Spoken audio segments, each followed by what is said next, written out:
More US based ఈ learning platform. మీరు కూడా స్లాట్ బుక్ చేసుకోవాలంటే ఈ నెంబర్కి కాల్ చేయండి. సార్ నమస్తే సార్, వెంకట హరిప్రసాద్ గారు. నమస్కారం విష్ణు గారు. సార్ హరిప్రసాద్ గారు, మార్కెట్లో మంచి బుల్ ర్యాలీ నడుస్తుంది. ఆల్ టైమ్ హై అనేది ఏ రోజుకి ఆ రోజు మారిపోతుంది. నిన్న మొన్న 70 గురించి మాట్లాడుకుంటే ఇవాళ 71 చేంజ్కి వచ్చేసింది మార్కెట్. సో మరి మార్కెట్లో ఈ బుల్ ర్యాలీ, బుల్ రన్ అనేది ఎప్పటి వరకు కొనసాగే అవకాశం ఉందంటారు? ఈ జోరు ప్రజెంట్ మార్కెట్ ర్యాలీకి 2 కారణాలు చెప్పుకోవచ్చు. ఒకటి, మన economy compare with other countries చాలా స్ట్రాంగ్గా ఉంది.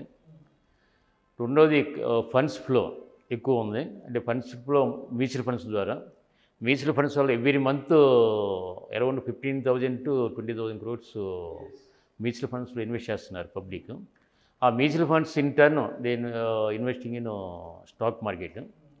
ఒకవేళ ఎఫ్ఐస్ వాళ్ళు స్టాక్ మార్కెట్ అమ్మినా కానీ గ్లోబల్ ఎకానమీ క్రైసిస్ ఉండటం వల్ల వాళ్ళు కొంతమంది ఎఫ్ఐస్ అమ్మినా కానీ ఫండమెంటల్గా కంట్రీ ఎకానమీ బాగుంది కాబట్టి మన డొమెస్టిక్ మ్యూచువల్ ఫండ్స్ కానీ ఇన్వెస్టర్స్ కానీ కొనటం వల్ల మార్కెట్ అనేది తగ్గలేదు.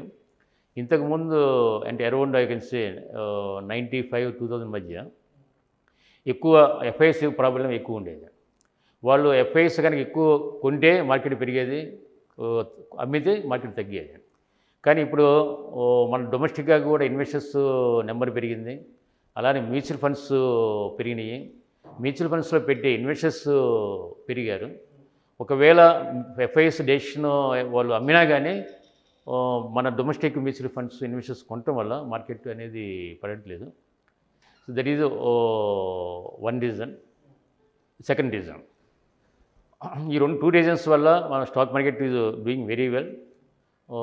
రీసెంట్గా మనం చూస్తే రష్యా క్రైసిస్ కానీ, 2020లో చైనా కరోనా క్రైసిస్ కానీ, ప్రజెంట్ అమెరికాలో ఇన్ఫ్లేషన్ కానీ, డెట్ క్రైసిస్ వల్ల కానీ, సో ప్రజెంట్ మన ఎకానమీ స్ట్రాంగ్ పొజిషన్లో ఉంది.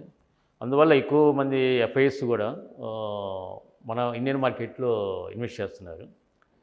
మార్కెట్ అందువల్ల స్ట్రాంగ్గా ప్రజెంట్ ఉంది. లాంగ్ రన్ అంటే ఇమీడియట్గా మార్కెట్ ఎలా ఉంటుంది అనేది చెప్పడం అనేది కష్టం. ఎందుకంటే మనం మళ్ళీ 2024 ఏప్రిల్ మేలో పార్లమెంట్ ఎలక్షన్స్ రాబోతున్నాయి. So elections one of the main factor market మీద ఉంటుంది. సో ఎలక్షన్స్ ముందు వరకు కొంత పాజిటివ్గా మార్కెట్ ఉండొచ్చు, కానీ ఎగ్జాక్ట్లీ ఎలక్షన్ ఒక 1 month బిఫోర్ మటుకి కొంత మార్కెట్ తగ్గే అవకాశం ఉంటుంది. ఎందుకంటే ఎలక్షన్ రిజల్ట్ ఎలా ఉంటుంది అనేది మనకి క్లారిటీ ఉండదు కాబట్టి. Mainly market index depends on మన కంట్రీ ఎకానమీ.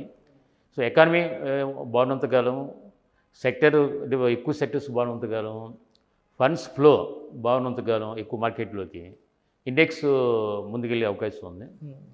ఈ ర్యాలీ అనేది కొంతవరకు ఒక్కోసారి index correct rally index you may not give correct indication of the all companies appreciation. But so many companies index పెరగకపోయినా కానీ మిడ్ క్యాప్ కంపెనీస్ కానీ, small cap companies కానీ పెరిగే అవకాశం గ్యారంటీ ఉంటుంది. బట్ ఎలక్షన్ తర్వాత బీజేపీ కనుక కంటిన్యూ అయితే డెఫినెట్గా మార్కెట్ ఈ బుల్ రన్ స్టార్ట్ కంటిన్యూ అవుతుంది.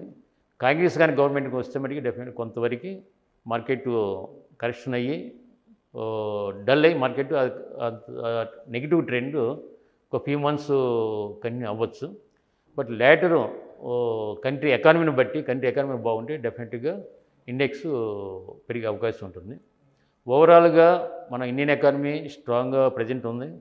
బీజేపీ గవర్నమెంట్ కనుక కంటిన్యూ అయితే బీజేపీ గవర్నమెంట్కి ఉన్న విజన్ వల్ల ఎకానమీ ఇంకా ఫర్దర్గా బాగుంటుందని, ఎకానమీ బాగున్నంతకాలం మార్కెట్ ఇండెక్స్ పాజిటివ్గానే పెరిగే అవకాశం ఉంటుంది. అంటే నిన్న కూడా సూరత్లో జరిగిన ఒక ఈవెంట్లో ప్రధాని నరేంద్ర మోడీ గారు చెప్పారు, 3వసారి మేమే అధికార పగ్గాలు చేపట్టబోతున్నాం అండ్ ఇండియా కూడా 3rd లార్జెస్ట్ ఎకానమీ కాబోతుందంటూ కూడా వారు కొన్ని కీలక వ్యాఖ్యలు చేశారు మన ఆర్థిక వ్యవస్థకు సంబంధించి.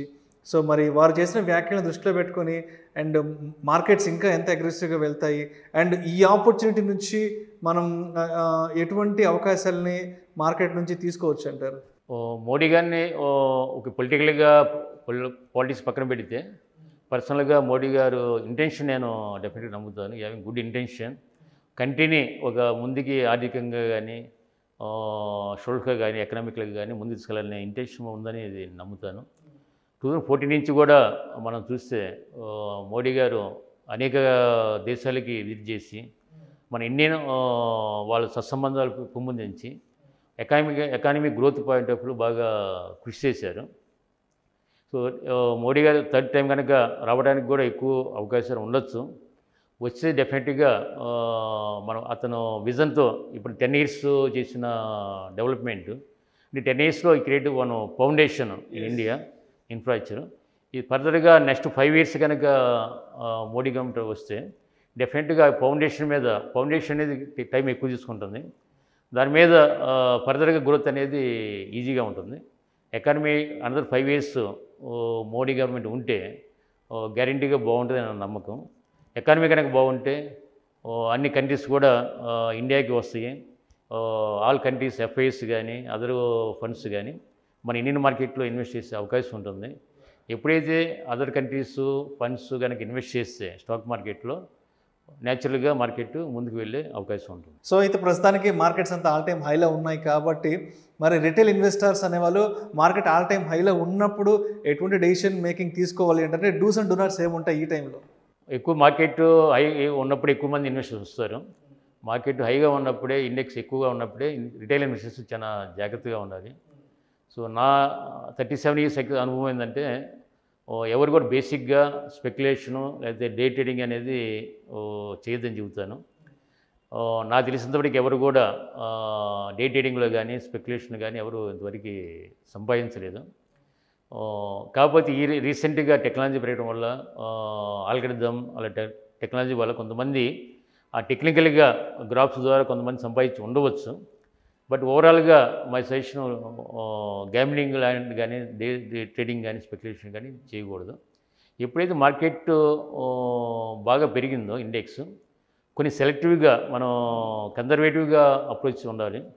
వెరీ ఫ్యూ సెక్టర్స్, మంచి మేనేజ్మెంటు, ఫండమెంటల్ స్ట్రాంగ్గా ఉన్న కంపెనీస్, ఏవైతే ఎక్కువ రేటు పెరగని షేర్స్ ఉంటాయో స్టిల్ కొంత షేర్స్ అండర్ వాల్యూ ఉంటాయి. అలాంటి షేర్స్ని సెలెక్ట్ చేసుకొని జాగ్రత్తగా ఇన్వెస్ట్ చేయాలి.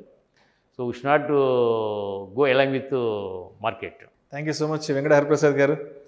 మార్కెట్స్లో ఈ బుల్ ర్యాలీ అనేది ఎప్పటి వరకు కొనసాగే అవకాశం ఉంది, మార్కెట్ ఆల్ టైమ్ హైలో ఉన్నప్పుడు రిటైల్ ఇన్వెస్టర్స్ అనే వాళ్ళు ఎటువంటి జాగ్రత్తలు తీసుకోవాలనే అంశం గురించి మీ విశ్లేషణ ద్వారా ప్రేక్షకులకు చాలా చక్కగా తెలియజేశారు. Thank you so much sir. Thank you అండి. Thank you.